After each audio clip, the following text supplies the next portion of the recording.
Now, here is another thing that I have learned going to nature school, that plants have as many qualities and characteristics and peculiarities pretty nearly as a human being, and your handling of them has to be determined by the length of time those qualities, characteristics, or peculiarities have been in the heredity of the individual plant.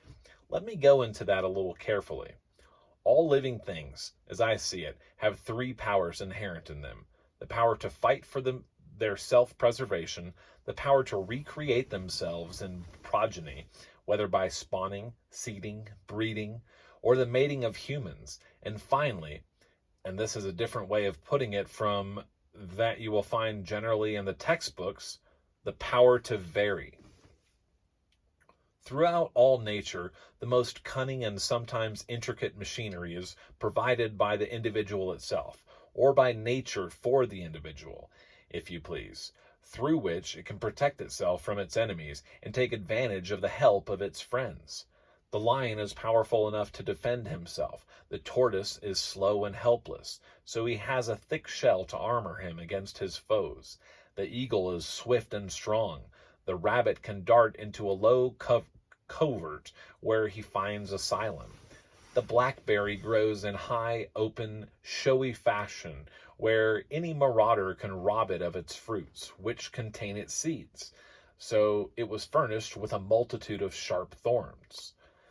The strawberry, on the other hand, grows low, hides its fruits with its leaves, and it's unostentatious and modest enough to escape any but the sharpest eyes. And so through all nature. That is the power to preserve itself in the individual.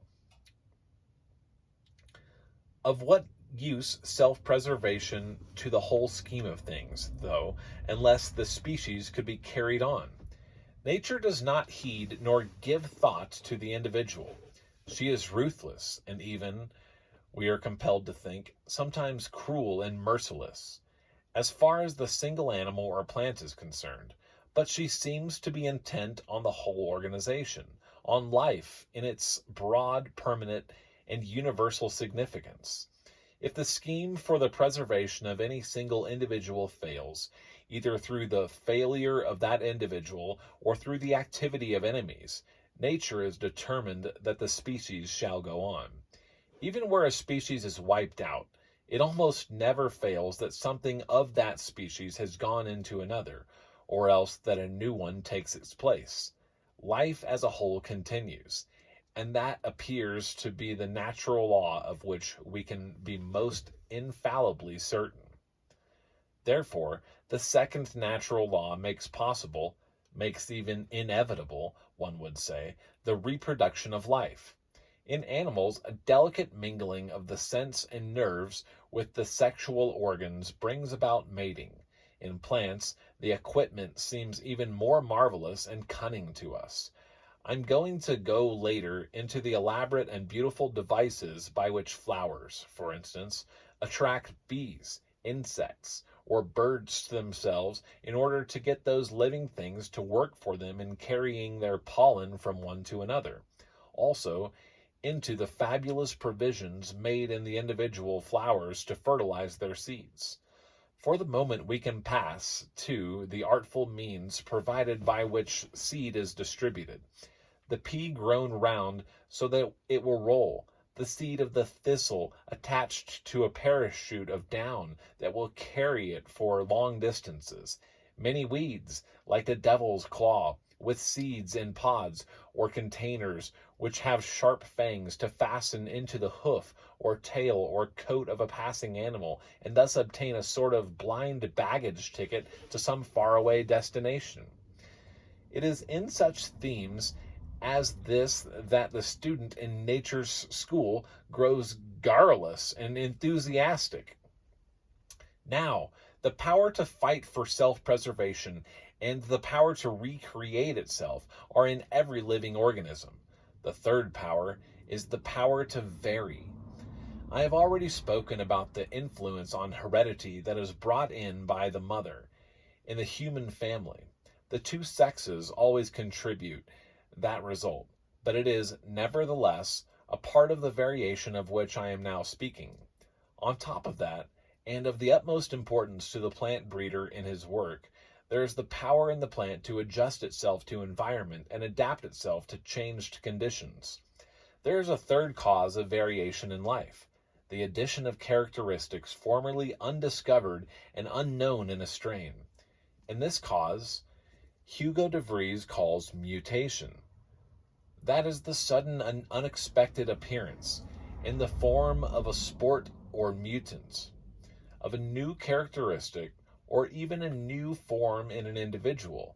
But in each case, these variations may be accounted for, insofar as they register themselves in the individual, and, if impressed there by repetition, become fixed in the heredity passed on to succeeding generations, by the presence and nature of the power to vary. If there were no such power in the plants, it would be a definite, limited thing from the beginning of time to the end.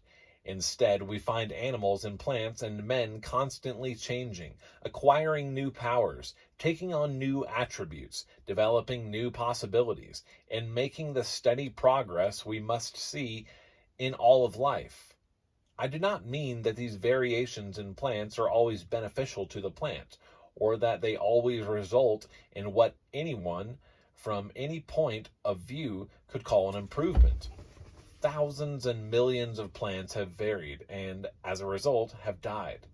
But when the variation produces an added power, or the adjustment or adaptation is to meet an inimical influence or condition, the plant becomes that much stronger and better suited to its environment, and therefore makes what all must recognize as progress, certainly as far as the plant itself is concerned.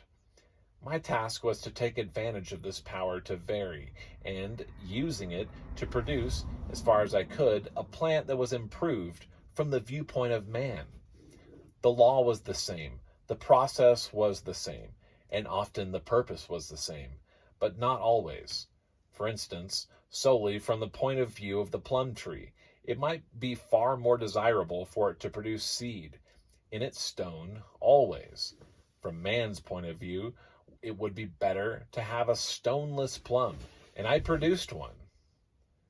All this has been entered into to tell you something of the last great lesson I learned in nature's school, namely, that the oldest and most fixed characteristics of a plant were the ones hardest to change and most stubborn to deal with, and that what had been added to the plant, to its heredity, and the long processes of time were easier to influence and change in direct proportion to the length of time the plant has manifested those characteristics.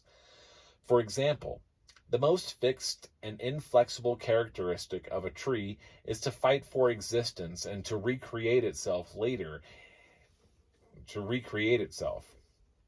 Later it learned to vary. Later it learned to grow a fine protective spread of foliage to protect itself.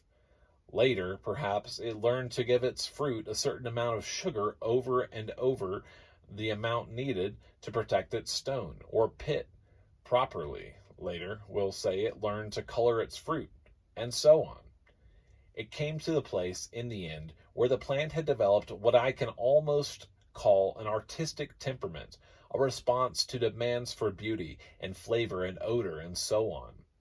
Most fruits, even in their wild state, have some beauty or flavor or aroma in blossoms or fruit, partly put there to attract bees and birds, to help in pollination or the dissemination of seeds, but also partly, I think, in answer to the universal urge of beauty in our universe. And those last additions to the plant were the easiest to influence when they came to my experiment gardens. You might say that, of the aesthetic inclinations in fruit trees, the first is toward the perfume in the blossom, then aroma or bouquet in the fruit itself, then flavor, then what we call quality, that is, the texture of the flesh, the thinness of the skin, the content of the sugar, the value as nourishment, and so on. The most aesthetic qualities in a fruit are scarcely sensed by many people. It takes an epicure to sense a high and juicy flavor or aroma or fragrance, just as a large number of people are not able even to catch the evanescent colors or tones in music, or overtones, because they themselves have not been developed up to it. Environment has not yet produced in them the last delicate perceptions that are possible to them, you see. Luckily, I could get many variations in plants by crossing two, each of which had one or more characteristic necessary to my purpose, as hardiness, generous bearing of blossoms or fruit, early or late fruiting, or whatnot, and combining heredities by cross-pollination, and thereafter selecting those individuals showing the strongest tendency toward my purpose, was one of the chiefest methods in my repertoire. It was here that there entered the one important process I relied on, and which I had never seen stressed by anyone before me: the repetition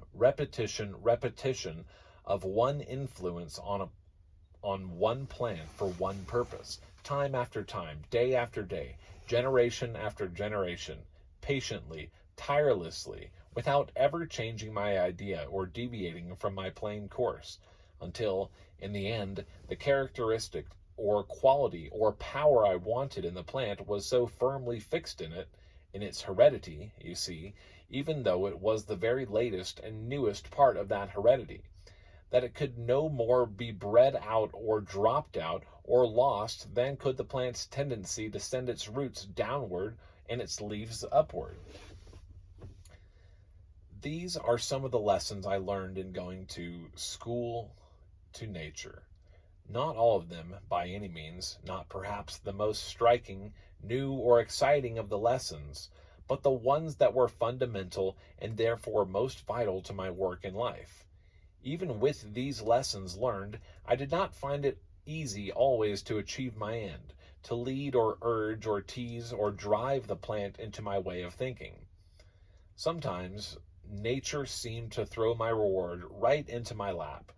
At other times, I made an effort time and again, and grew almost discouraged. But then, perhaps, I would say to myself, well, I'll stay with it another year. And I would. And one day, without a bit of warning, there would be my long-hoped-for result jumping out at me the whole length of a row. I do not envy any man living. I have never heard of any work or occupation or vocation that seems to me to rival that of the scientist, especially of the scientist who is equally a humanist, and whose research and study and experiments and discoveries are all directed to the end that man may find this old sphere a better and more beautiful place in which to live. After all, every scientist is adding something to this result, no matter whether his work seems closely related to human needs and desires or not. For what you may think of in scientific work as useless, like the search for the North Pole or the naming of a new species of fish, is really a contribution to our knowledge, and knowledge is power, and a power that sooner or later will be needed and can be turned into the dynamo to give added possibilities to life. Yes, I have long seen that each grain of knowledge I acquired going to school to nature was added to each other grain I possessed, that these grains grew into a foundation stone, that the stones accumulated until I had a substructure, and that on the substructure I could build me a house. I have seen, too, that there are enough buildings in nature's system of knowledge to make a great city of wisdom. I will never see that city completed. No man will. At best, he may be able to construct, during his lifetime, 1 or 2 buildings, and perhaps to catch a vision of a few streets and squares and parks and precincts of the whole. But the sublimity of the city, its endless boulevards, its imposing monuments, its transcendent capital, its towering edifices, its vistas and sweeping panoramas, these we can only imagine. From the view we get of the structures of knowledge we ourselves are able to build up, grain by grain, rock by rock, tier by tier, story by story, through diligence and hard work, into one or two of the buildings we know are all there, somewhere, to be builded. When I think of this, I wonder why some men are content to erect nothing more than rude huts of knowledge, a little cabin of selfish learning, enough to house them while they amass money or gain power or win fame, and will not even try to raise some nobler structure of the wisdom nature offers so freely and generously, and that any who come to her may have for the asking.